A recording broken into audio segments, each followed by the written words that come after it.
What's up mga kasker? So ngayon pala ay may hawak kong kalapate dalawa. Papaliparin ko yan sa bundok sa may Kanaway.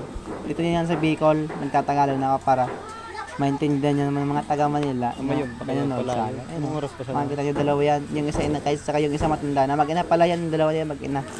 Yung isa may ano na, may lipad ng naga, yung isa hindi pa. Oh, Bensito, pinalayo ko Pinalipad na. ko na dyan parte dyan. Ewan ko kung makakauwi yun. Yung isa andito na sa amin, pero yung isa hindi ko pa alam. So ngayon pala dyan ay pupunta kami ng ano, ilog. Kasi maliligo kami doon dahil sobrang init dito sa amin. Ayun o. Tamang pachill-chill lang ako din. Tapos kanina pala ay nag-exam kami. Di ko alam kung tama yung mga sagot ko doon sa school namin kasi sa exam ko. Sana makapasar naman yun. Pagkatapos namin mag-exam ay naligo kami dyan sa ilog. Kasama yung mga pinsong tuyuin ko. Yan, madami kami yan. Naglalakad na ako dyan. Medyo malayo kasi yun. Medyo malayo yun sa amin. Kaya kinakailangan Si mama pang mo, lakarin. At bago kami makapunta dyan ay nag-tricycle pa kami. Ano, makikita nyo naman sobrang ganda ng view yun. Dahil sobrang verde ng mga dahon.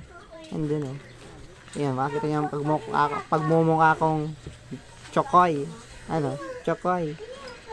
Na dahil sa sobrang init na ganyan ang mukha ko dahil chokoy yan, chokoy. Ayun ayos lang yan. Baguhan pala ako dito, content creator.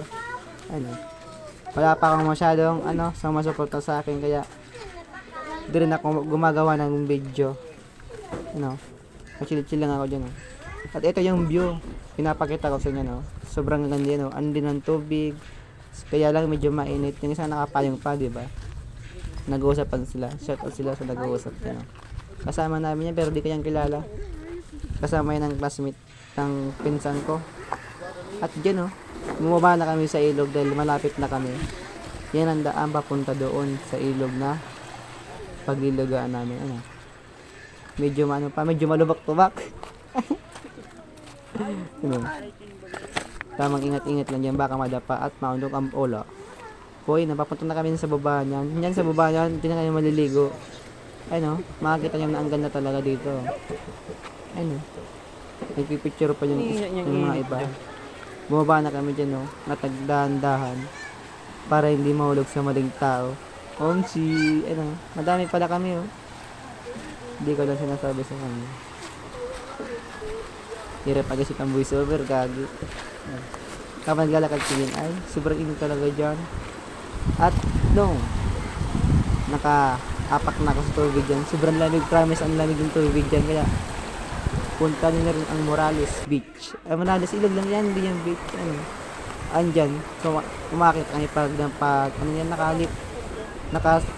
nakaakyat na kami sa kabila nyan. Diba? Ang bilis namin yan, Kasi sa pa kami, sa malayo pa kami maliligo.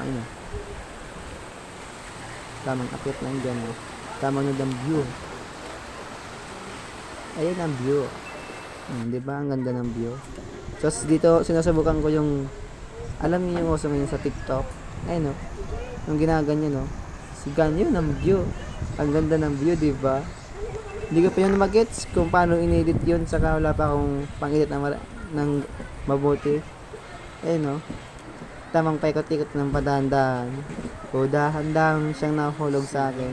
Ang sim. Diba ang ganda ng view? Bundok na kasi yan, At dito pa yung isang, makikita yun talaga ang ganda ng view. Diba? Malamig yung tubig yan, pero wala akong kuha dyan yung sa tubig na ako, wala akong kuha dyan. Basta yung sinip pa natin ginagamit pang vlog, wala tayo pang vlog. Diba? Siyempre, todo ingat ako dyan, makikita nyo naman talaga ang ganda ng view dyan, Kahit sino naman dyan ay mamamangha. So dito habang naglalakad ako ay biglang may nakita ako. Ang mga babae talaga ba naglao? Ha? Diyos ko mga babae.